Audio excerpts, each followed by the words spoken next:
Hallelujah. फिर एक बार मैं पास्टर भीमराव आपके सामने एक नई परमेश्वर की बातों को लेकर, आज का टाइटल है परमेश्वर आपको एक घर देगा। घर का मतलब क्या है प्रियो? घर कैसे बनता है? बाइबल बताती है अगर परमेश्वर हमारे घर को बनाएगा तो उस घर में सदा सुख चैन शांति बना रहेगा। लेकिन मनुष्य अपने बल के ऊपर घर को बनाना चाहता है।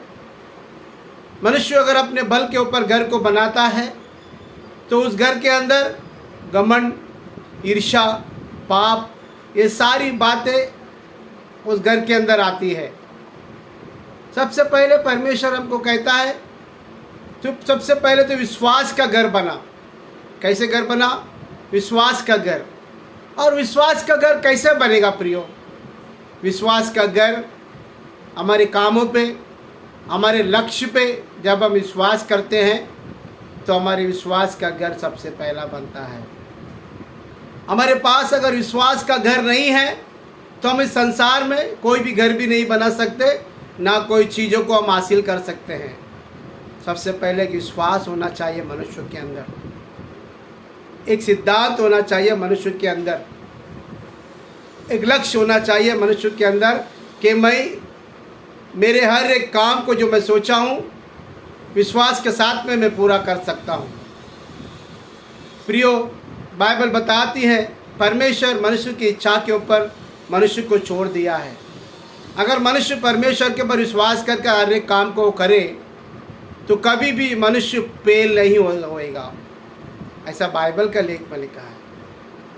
उसीलिए प्रियो, अगर सबसे पहले अगर हमको विश्वास करना है कि हम कुछ बनेंगे, कुछ करेंगे, तो सबसे पहले हमको चाहिए कि हम हमारे बुरे आदतों को छोड़ दें। बुरा आदत जो है वो परमेश्वर से हमको दूर लेके जाता है। बुरी बातें जो है परमेश्वर से हमको दूर लेके जाता है। सिगरेट पीने की लत हमको परमेश्वर से दूर लेके जाती है। शराब पीने की लत परमेश्वर से हमको दूर लेके जाती है। जो कुछ भी चीज़ें परमेश्वर से दूर लेके जाती है उन चीज़ों को पहले हम छोड़ते हैं और विश्वास के साथ में उसे छोड़ना है। सबसे पहले कोई चीज़ छोड़ने के लिए, कोई चीज़ पाने के लिए हमको विश्वास की बहुत ज़रूरत है। बाइबल बताती है विश्वास करना और विश्वास में कार्य करना बहुत अच्छी बात है। अगर हम कोई चीज़ को मानते हैं, जो चीज़ को करना चाहते हैं, उसके अंदर कार्य का होना बहुत ज़रूरी है। बाइबल बताती है रोमी की किताब, हम यहाँ पे देखते हैं वचन में लिखा है, रोमी की किताब में लिखा है 3:27 में लिखा है, जब हम एक बार विश्वास करते हैं तो हमारे अंदर घमंड नहीं आता। क्या नहीं आता प्रियो? विश्वास करते हैं कोई चीज़ के लिए तो हमारे अंदर कभी घमंड नहीं आता। सबसे पहले हमारे अंदर घमंड नहीं आता। यहाँ पे लिखा है, देखिए प्रियो, रोमी 3:27 में लिखा है, तो घमंड करना कहाँ रहा? जब हम कोई अच्छी चीज़ को करने के लिए अपने विश्वास को बढ़ाते हैं तो सबसे पहले हमारा घमंड उतरना चाहिए। अगर हम घमंड कर कर कुछ काम करते हैं तो हमारा घमंड हमको अहंकार में लेके डूब जाएगा। इसके लिए जब भी हम कोई चीज़ पे विश्वास करते हैं वो चीज़ के अंदर सबसे पहले घमंड को छोड़ना चाहिए। कभी कभी लोग कहते हैं परमेश्वर कहाँ है, परमेश्वर को कौन देखा, अगर ऐसा होता तो ऐसा क्यों होता, अगर परमेश्वर होता तो सारी दुनिया खराब क्यों रहती। परमेश्वर इन सारी बातों के लिए परमेश्वर देखता है सब कुछ, हमें देखने की क्या ज़रूरत है? हमको सिर्फ विश्वास करना है परमेश्वर के ऊपर जो सच्चा परमेश्वर है। यीशु मसीह के बारे में भी लोग कहते हैं यीशु मसीह का सच्चा परमेश्वर तो उसने अपने आप को क्रूस पे क्यों बचाया नहीं, क्यों उसने दुख को सहा? परमेश्वर कहता है मनुष्य रूप धारण कर वो जब पृथ्वी पर आया तो मनुष्य को बता रहा है कि जब परमेश्वर की आत्मा जब हमारे अंदर आती है मनुष्य का स्वभाव पूरी तरह से बदल जाता है। यीशु मसीह के अंदर घमंड नहीं था, वो धर्मी था, एक अच्छा मनुष्य था, परमेश्वर का स्वभाव रखने वाला मनुष्य था, फिर भी वो कभी घमंड नहीं किया। इसके लिए परमेश्वर कहता है सबसे पहले घमंड कहाँ रही? जब तो विश्वास करता है तेरे काम होंगे कर कर, तो सबसे पहले घमंड को दूर कर। लिखा है घमंड कहाँ रही? उसका तो जगह ही नहीं है तेरे अंदर, घमंड की जगह ही नहीं रहनी चाहिए बिल्कुल। तेरे को जरूरत ही नहीं है उस घमंड को तेरे अंदर रखने की जरूरत नहीं है, घमंड को रखने की, क्योंकि जब तू नम्र बनेगा तभी परमेश्वर तुझसे बात करेगा। अगर घमंड रखेगा तो परमेश्वर तुझसे बात नहीं करेगा, क्योंकि परमेश्वर घमंडियों का सामना करता है। और लिखा है कौन सी व्यवस्था के कारण में, क्या कामों की व्यवस्था से नहीं, वरन विश्वास की व्यवस्था के कारण। इसके कारण विश्वास की व्यवस्था। तू जो विश्वास कर रहा है उन चीज़ों को क्या क्या चाहिए, उस चीज़ को क्या क्या चाहिए, वो व्यवस्था सबसे पहले हमारे अंदर बनाना चाहिए। ये चीज़ को पाना है तो, सपोज घर को बनाना है तो, एक धर्मी मनुष्य बनना है तो, धर्मी बनने के लिए क्या क्या उसके तरीके होते हैं, वो सारी बातें हमें सीखना चाहिए। घर बनाना हो तो घर को क्या क्या चाहिए, कितना लगेगा, कितना नहीं लगेगा, ये सब सारी चीज़ें हमें सीखना चाहिए। हम सीखते तो है ही नहीं, पहले ही बोलने लग जाते हैं ये कैसे हो जाएगा, वैसे हो जाएगा, ऐसा होएगा तो वैसा होएगा, वैसा होगा तो वैसा होएगा, कुछ भी कुछ बोलते हैं। लेकिन परमेश्वर की बातें ऐसी रही है। इसके लिए परमेश्वर सबसे पहले परमेश्वर कहता है याकूब की किताब में, हम देखते हैं, उससे पहले हम देखेंगे 2 कुरिन्थियों की किताब 5:7 को देखते हैं। 2 कुरिन्थियों उसका 5:7 को देखते हैं कि विश्वास कैसे कार्य करता है मनुष्य के अंदर। सबसे पहले घमंड जाने से कार्य करता है, दूसरी बात से कार्य करता है क्योंकि हम रूप देखते नहीं हैं पर विश्वास में कहते हैं। हम रूप नहीं देखते हैं,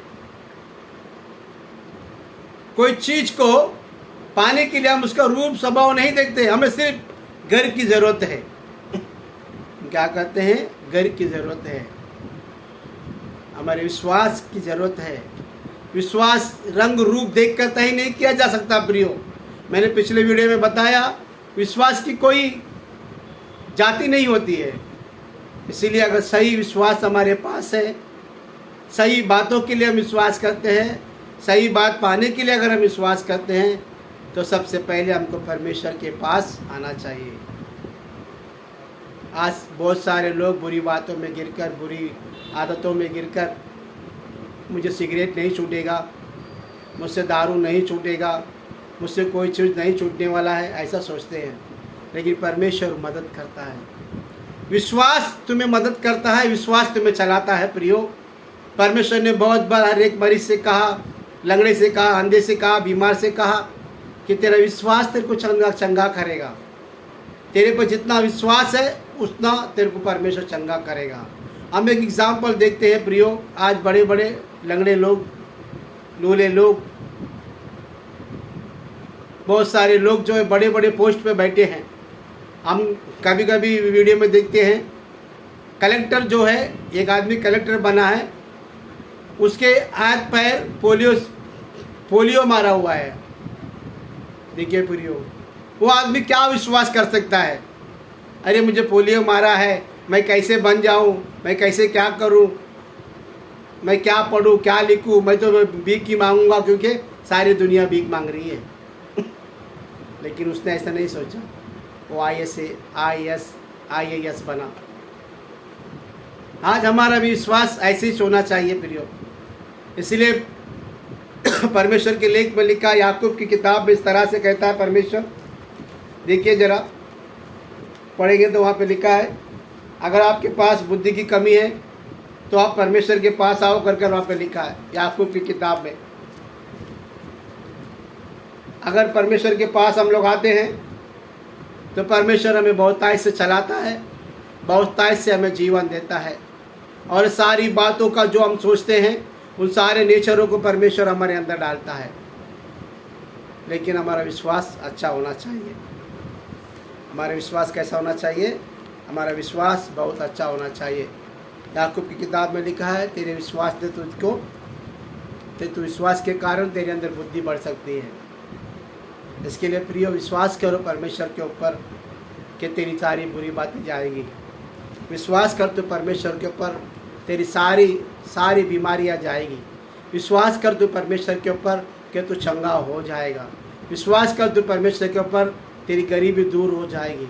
विश्वास कर तो परमेश्वर के ऊपर कि तेरी सारी लाचारी चली जाएगी। क्योंकि मनुष्य की बहुत सारी ज़रूरतें हैं, बहुत सारी ज़रूरतों के लिए परमेश्वर खड़ा है।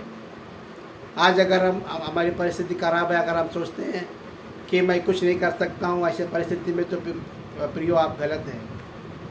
परमेश्वर तुम्हें बनाएगा, परमेश्वर तुम्हें चलाएगा, लेकिन परमेश्वर तुम्हें कहता है सबसे पहले अपने अंदर तू घमंड को निकाल और रूप मत देख, कुछ भी मत देख, लेकिन तू परमेश्वर का स्वभाव को जब तू पेल लेता है, परमेश्वर तुझे बुद्धि से भर देता है और तेरी सारी कामनाओं को वो पूरी करता है। हालेलुया। तो आइए परमेश्वर के सामने हम लोग प्रार्थना करते हैं। प्रभु यीशु मसीह, फिर एक बार हम अपने आप को तेरे हाथों में देते हैं, आपकी महिमा करते हैं। इस समय में पिता परमेश्वर जो भी वीडियो देख रहे हैं लॉर्ड प्रभु जी, उनके सारे जीवन में पिता परमेश्वर तो ब्लेस कर लॉर्ड प्रभु जी, उनके घर को आशीष कर, उनके घर को अनुग्रह कर लॉर्ड प्रभु जी। उनके घर में कोई बीमार है तो पिता परमेश्वर सारी बीमारियां पिता निकल जान दे यीशु मसीह के नाम से। आपका हम दुआ करते हैं पूनम के लिए प्रभु जी, जो पूनम ने पिता परमेश्वर हमारे हमको कमेंट में डाला है, प्रेज द लॉर्ड डाला है प्रभु जी, इसीलिए हम पिता परमेश्वर हम उसको दुआ करते हैं। पिता परमेश्वर पूनम के घर में पिता परमेश्वर सारी बातें पिता परमेश्वर तेरी ओर से ठीक होने दे लॉर्ड। उनके घर में कोई बीमारी है, कोई गरीबी है, सारी गरीबी को निकाल और उन्हें चंगा दे और उन्हें पिता एक महिमा के स्थान पर लेके जाओ घर को, ताकि प्रभु जी लोगों के अंदर वो बड़ापन और लोगों के अंदर आपकी बड़ाई कर सके, आपको महिमा दे सके लॉर्ड। उसी तरह से पिता परमेश्वर हम पिता परमेश्वर दुआ करते हैं कविता के लिए, लता के लिए, और पिता परमेश्वर भाई आनंद के लिए, और पिता परमेश्वर बहन सुचित्रा के लिए। पिता सारे जितने भी लोग व्हाट्सएप को देख रहे हैं पिता परमेश्वर, जितने भी लोग पिता 550 लोग पिता परमेश्वर जो पिता परमेश्वर हमारे वीडियो को देखे हैं, उन सारे लोगों को हम पिता परमेश्वर ब्लेस करते हैं यीशु मसीह के नाम से। उनके घर में बरकत आने दे, उनके घर में आशीष आने दे, काम धंधे की कोई कमी ना होते हुए उनके सारे सपनों को तो पूरा कर, जिस तरह से आपने अभी कहा प्रभु जी, विश्वास कर, मैं तुझे बुद्धि देता हूँ और तेरी सारी बातों को पूरा करता हूँ। हाँ लॉर्ड प्रभु जी, होने दे लॉर्ड प्रभु जी, उनका विश्वास पिता परमेश्वर पिता पूरा होने दे लॉर्ड। जो विश्वास के लिए वो दुआ कर रहे हैं, विश्वास से बीमारी के लिए दुआ कर रहे हैं, तो पिता परमेश्वर विश्वास के द्वारा वो चंगे हो जाने दे लॉर्ड। घर के लिए अगर दुआ कर रहे हैं तो पिता परमेश्वर विश्वास के द्वारा पिता परमेश्वर उनको घर मिलने दे लॉर्ड प्रभु जी। अगर वो पिता परमेश्वर कोई फाइनेंस के लिए पिता परमेश्वर दुआ कर रहे हैं तो पिता सारी फाइनेंस उनको मिलने दे लॉर्ड प्रभु जी। लॉर्ड अगर वो अपने मम्मी पापा के लिए मम्मी पापा के लिए चिंतित है पिता, उनको भी पिता परमेश्वर ब्लेस कर लॉर्ड प्रभु जी, ताकि सारी बीमारियां निकल जाने दे लॉर्ड प्रभु जी। आज हम पिता परमेश्वर रात के समय में पिता परमेश्वर पूरे नम्रता से पिता परमेश्वर तेरे दास होने के नाते हम दुआ करते हैं। इन सारी बातों को पिता परमेश्वर हम तेरे हाथों में देते हैं। तू भला परमेश्वर है, तू लोगों को देख के तरस खाता है और तूने अनुग्रह देता है, इसीलिए पिता परमेश्वर हम धन्यवाद करते हैं। आपने प्रार्थना सुना, कबूल किया, धन्यवाद करते हैं। आदर महिमा गौरव आप ही को देते हैं। ये सारी प्रार्थना हमारे उद्धार करता प्रभु यीशु मसीह के नाम से मांगते हैं लॉर्ड, आमेन। सभी को जय मसीह की। प्रार्थना की अगर ज़रूरत है, कोई रिक्वेस्ट है तो आप कमेंट बॉक्स में लिख सकते हैं, हम कमेंट बॉक्स को देखेंगे और आपके लिए दुआ करेंगे। परमेश्वर इन सारी बातों की तरफ तुम्हें आशीष करें, आमीन।